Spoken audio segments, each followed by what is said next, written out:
I am the captain of my fate, and no government bureaucrat is going to tell me what I can't do. So this is a commentary on hacking political systems and how to get government people who work there, to do what you want, to solve problems using government. So what this is the mindset you really need is thinking of government as a system. Think about the most complex thing you can ever have. Now make it full of people. People are complicated, and they don't figure out what they want to do until you can say, here's what you should be doing. So what you need to be thinking about is, how can I get this person to help me out? And the reason why this works is because people are afraid of things. They have dreams, they have hopes, and you can learn these things. And when it comes to government, you can use that to say, okay, this person could tell me no. Why might they say yes? And how you do this is you say, let's get to yes. There are certain buttons I see when I look at government as a structure. It's these big red buttons that I push this, it does something. And the first button I want you to think of is embarrass the bureaucrats. They're afraid of looking bad. And so let me tell you a story. Amit Aharoni, Israeli-born, Stanford-educated, kicked out of the country despite creating 10 jobs. The bureaucrats told him no. We pitched him to Diane Sawyer, to ABC, national coverage.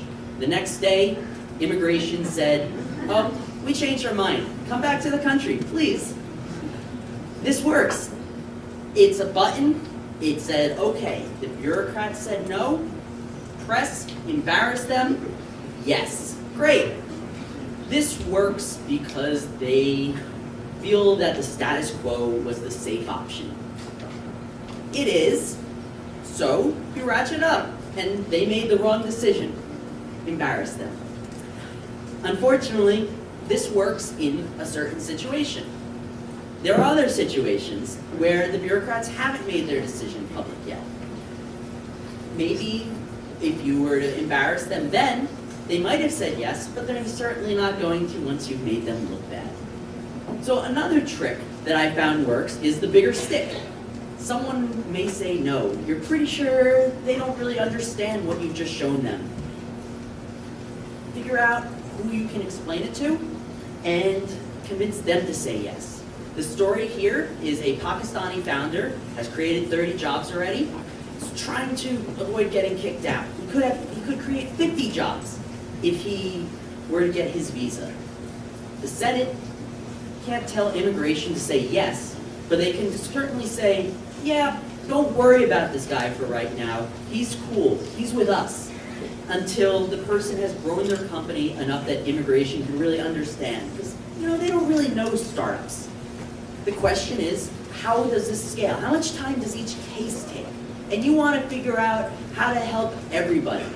So to scale these sort of tricks, there's this thing, political advocacy. It says, okay, here's the general solution. Here is this bill that will fix this problem. But what are the levers there? We've gone from individual bureaucrats, individual cases. Now we're talking about the structure of government entirely. That's this monolith, right? How do you know when you've succeeded?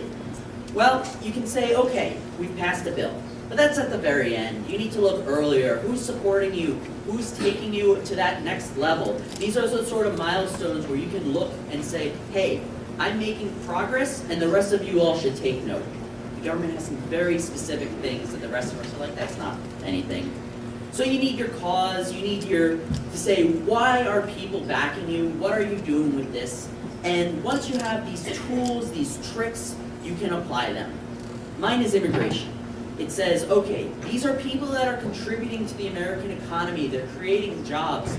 This is something that's good, even if your experience says, this isn't a real company. And so the levers that we use is finding all the startups. Where are they from? There are 435 members of the House of Representatives. And if you were to get a startup person from each place, that's power. That's a lever. And so with SOPA, the government has really sown a bunch of wind and energy, and they should really reap the whirlwind that we are going to go there and change them.